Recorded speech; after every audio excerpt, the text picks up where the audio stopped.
আমি প্রথমে সম্মানিত সভাপতি মহোদয়কে ধন্যবাদ জানাচ্ছি। আর এখানে উপস্থিত আমার বিশিষ্ট শিক্ষক-শিক্ষিকারা, গুরুজনদের সবাইকে বিনম্র শ্রদ্ধা জ্ঞাপন করছি। আর এখানে উপস্থিত যারা অভিভাবক আছেন, মুরব্বীরা আছেন, সবাই আমাকে এত বেশি দোয়া দিয়েছেন, সবাইকে আমার বিনম্র শ্রদ্ধা। আর এখানে যারা উদ্যোক্তা ছিলেন ওদেরকে বিশেষ ধন্যবাদ। শুধু আমাকে ফ্যাসিলিটেট করার জন্য নয়, এখানে এই এলাকাতে ছাত্রছাত্রী আছে ওদের জন্য একটা অনুপ্রেরণামূলক একটা ইভেন্ট করার জন্য আমি ধন্যবাদ জানাচ্ছি সবাইকে। আর আমার প্রিয় ছাত্রছাত্রীরা যারা আছেন, যারা নতুন প্রজন্ম, ওদেরকে অবশ্যই ধন্যবাদ এই প্রোগ্রামটা অ্যাটেন্ড করার জন্য। আমি প্রথমেই সর্বশক্তিমান আল্লাহ তাআলাকে শুকরিয়া জানাই। আমি কখনো ভাবিনি যে আমি এরকম কোথাও গিয়ে বক্তৃতা দেব। ছোট থেকেই আব্বু আমাকে বলতেন যে তুমি বক্তৃতা প্র্যাকটিস করবে। যখন আমি পাঠশালাতে ছিলাম তখনও বলতেন তুমি বক্তৃতা প্র্যাকটিস করো, আবৃত্তি করো, পাবলিক স্পিকিং করো। কিন্তু আমি মনে মনে ভাবতাম এইসব উনি বলছেন ঠিকই আছে একজন অভিভাবক হিসেবে, কিন্তু আমার মনে এরকম কখনো চান্স হবে না। তো আল্লাহ তাআলাকে আমি শুকরিয়া জানাই যে উনি আমাকে এই মঞ্চটা দিয়েছেন। আর আমার এই স্টুডেন্ট সিলেকশনের জন্য আমি মনে করি আমার জন্য গ্রেটেস্ট ইন্সপিরেশন ছিলেন আমার বাবা মা। কেউ যদি বলে যে তোমার আইডল কে, অনেকেই আমরা বলি যে ডক্টর এপিজে স্যার হতে পারেন, প্রাইম মিনিস্টার হতে পারে, কেউ অন্য বিজ্ঞানী হতে পারে। কিন্তু আমি ওদের জীবনে পড়েছি, কিন্তু ওদের থেকে আমি ইন্সপিরেশন নিয়েছি। কিন্তু প্রকৃত পক্ষে আমার আইডল হিসেবে, আমার হিরো হিসেবে আমি আমার বাবাকে দেখি। উনার জীবনে আমি যখনই আমার লাইফে লো ফিল করেছি, কারণ আমি যদি সময় আমাদেরকে থাকে তাহলে আমি পুরো বিবরণটা দেব, কিন্তু এখন বলছি যে আমি আমার লাইফে যখনই লো ফিল করেছি তখনই আমি মনে করেছি যে আমার বাবা কিরকম পরিস্থিতি থেকে, কিরকম এরিয়া থেকে কতটুকু সাফল্য অর্জন করেছেন। এটা আমার কাছে এত বেশি অনুপ্রেরণাদায়ক যে আমি যে কোনো সিচুয়েশনে আমি স্মাইল করে দেই। আমার যখনই কোনো কিছু ফেলিয়ার আসে আমি একটাই ভাবি যে আমার বাবা আমার জন্য এত বেশি অনুপ্রেরণা স্বরূপ। আর উনি আমাকে কখনো এমন ভাবে ফিল করেননি যে আমার দ্বারা কোনো কিছু পসিবল না।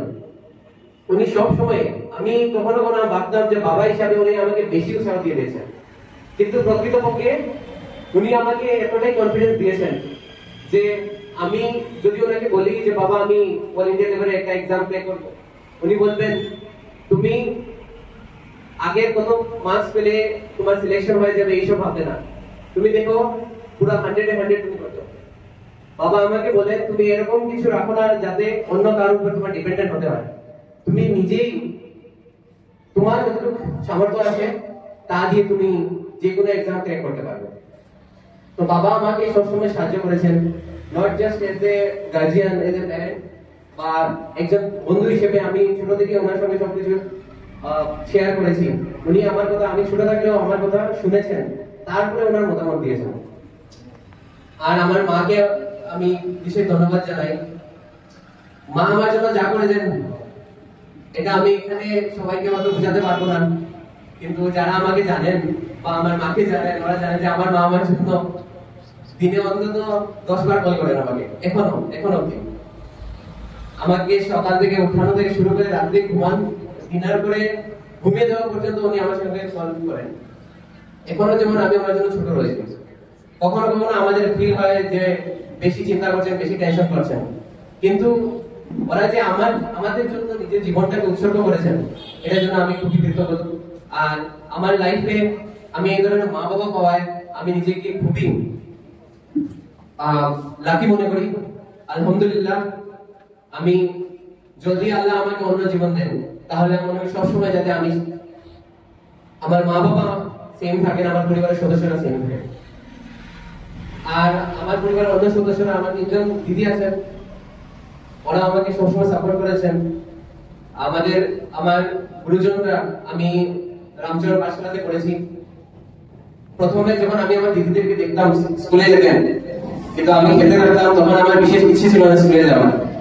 গুরুজন বা ওদের কথা শুনলে আমার মনে হতো যে ওরা গেলেই পড়াতে বসিয়ে দেবেন, বা আমার মনে হয় জেলের মতো মনে হতো ছোট থাকতে।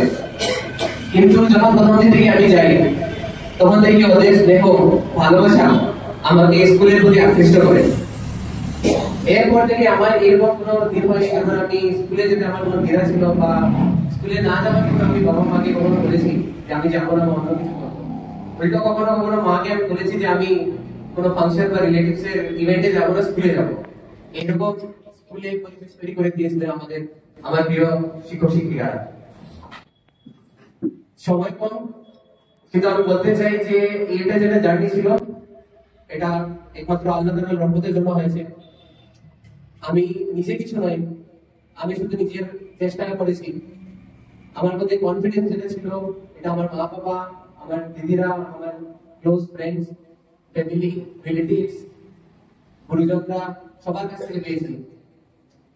আর আমি এখন নতুন প্রজন্মকে বলবো, ওরা যদি ফিল করে কখনো যে ওরা কিছু করতে পারবে না, তাহলে ওরা নিজেই হার মেনে নিয়েছে। সবার আগে নিজের উপর তোমার আত্মবিশ্বাস থাকতে হবে। তুমি এখানে যে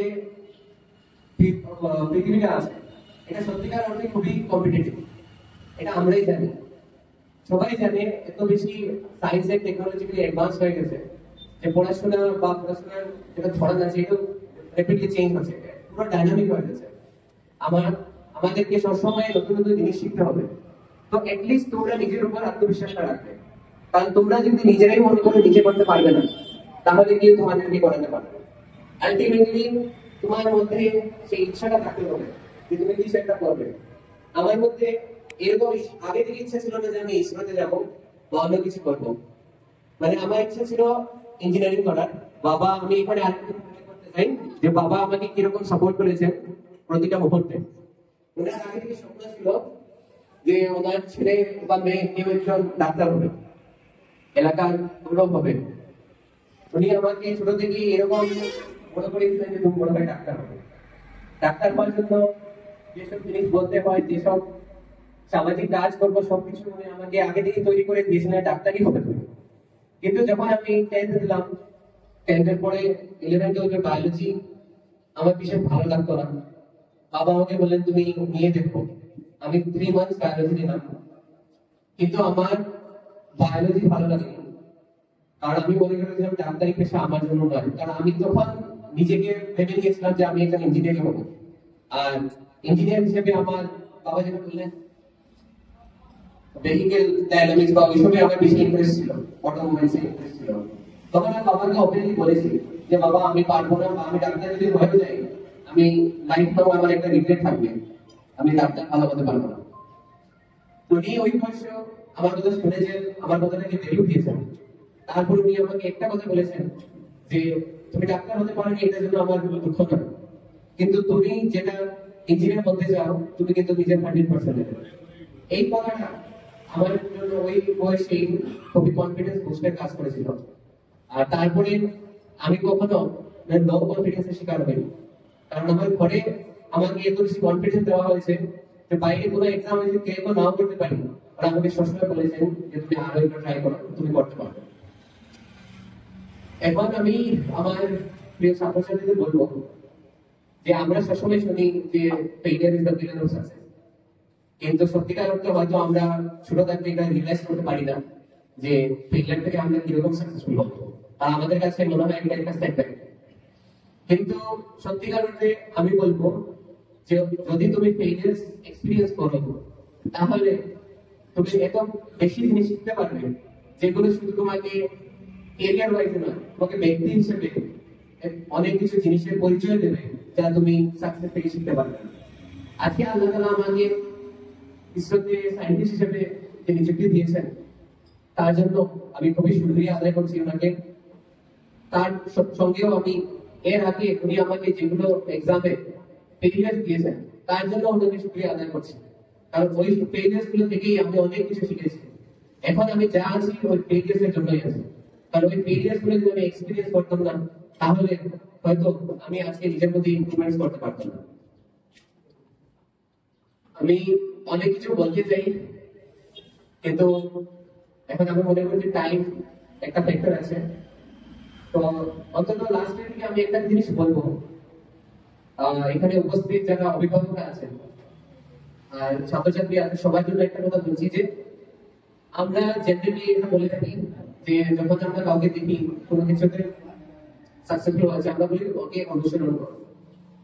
এই অনুসরণ করাটা আমি কখনোই পক্ষপাতী নয়, কারণ ডিরেক্টলি কাউকে তুমি অনুসরণ করে করতে পারবে না। সবার জার্নি ডিফারেন্ট হয়, সবার জার্নি আলাদা হয়, সব বাচ্চারা ইউনিক। ওদের মধ্যে যেসব গুণাবলী আছে, as a parent, as a teacher, as a family বা এজ এ সাপোর্ট সিস্টেম যারা আছে, ওরাই দেখতে পারবে যে ওদের গুণাবলী কি আছে। এখন যেমন আমি বলছিলাম যে এখানে যারা উপস্থিত বাচ্চারা সবাই ইঞ্জিনিয়ার, ডাক্তার বা সায়েন্টিস্ট, এইসবের জন্যই তোমরা চেষ্টা করো। তুমি তোমার যেটা ইচ্ছা আছে, তুমি যেটা করতে চাও, তুমি তোমার বাবা মাকে, তোমার গার্জিয়ানকে ওপেনলি ডিসকাস করবে যে তুমি কি হতে চাও। আর আজকের টেকনোলজির যুগে আমি একটা জিনিস দেখতে পাই যে মোবাইল নিয়ে অভিভাবকরা খুবই একটা কমপ্লেন করতে থাকে যে বাচ্চারা মোবাইল বেশি দেখছে। এটা ঠিক, বাচ্চারা মোবাইল বেশি দেখছে। কখনো কখনো অভিভাবকরা, কারণ আমার দিদিদেরও বাচ্চারা আছে, তো আমি মামা হিসেবে দেখি ওরা কখনো কখনো মোবাইল বেশি দেখে। কিন্তু ছোট থাকতে আমি দেখেছি আমার দিদিরাই যখন ওরা দুষ্টুমি করেছে মোবাইল দিয়েছে, মোবাইল দিলে ওরা খাওয়া খেয়ে নেবে। যখন আমাদের কোনো কিছু কাজের জন্য আমরা ওদেরকে মোবাইলটা দিই, তখন আমরা মনে করি মোবাইল নিয়েও বিজি থাক, আমরা অন্য কাজ করতে পারবো। কিন্তু সেই বাচ্চাই যখন কিছু বড় হওয়ার পরে ও মোবাইল দেখতে থাকে, জেদ করে মোবাইলের জন্য, আমরা বলি বেশি মোবাইল দেখছে, পড়াশোনা হচ্ছে না।